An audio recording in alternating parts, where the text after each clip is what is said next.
to do was about considerations for classroom seating and the role of the teacher, along with student and teacher characteristics and beliefs. Teachers who taught between grades 4 and 6. They talked about three different phases for seating arrangement.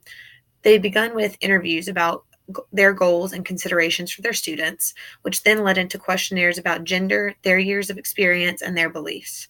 Finally, they did a correlation study between the student oriented and the subject oriented beliefs.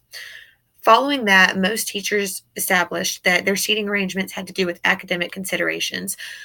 A couple of them had to do with physical considerations. Many teachers said that they preferred small groups for collaboration between students. They said that when choosing an arrangement for their classroom, they have to focus on teacher awareness, and this teacher awareness will help assist in prevention and intervention. Discussing their classroom, they talk about a lot of diversity and social dynamic. They said that the seating arrangement really needs to focus on reducing distractions, stimulating academics, and also stimulating that social development and encouragement between a teacher and a student. They talked about how they like rows, circle shape, horseshoe, but most of all, the top choice of seating arrangement was clusters of desks throughout the room because this could focus on collaboration among peers.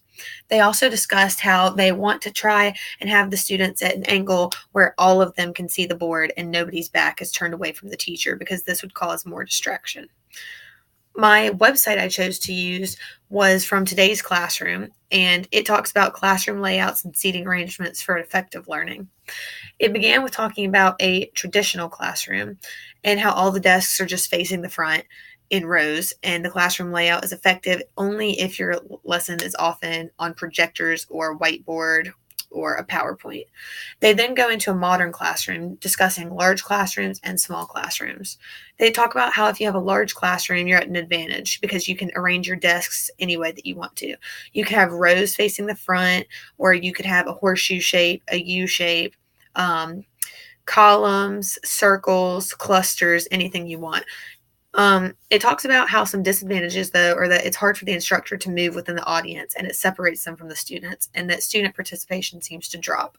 It also talks about the action zone, which I thought was really interesting, and this is at the front of the room.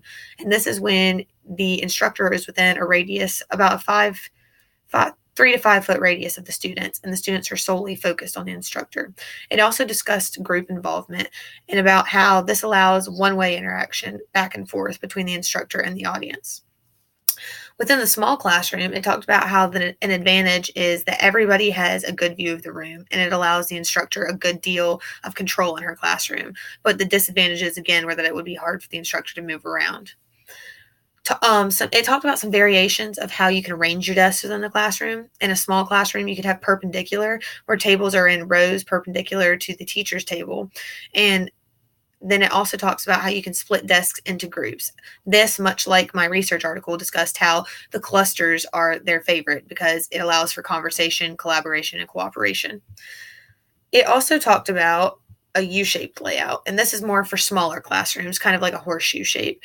The classroom size and number of students make this hard to use, but it's easy to see and hear everyone, allows for social interaction, and unity is created by having all of the tables together. So it kind of builds community within the classroom. It talks about, again, how that action zone would be at the center and the open end of the U, and it creates high group involvement. It also had various charts to show how to be effective for your classroom, kind of classroom maps for teachers to take advantage of and build their classroom based on what this has to do.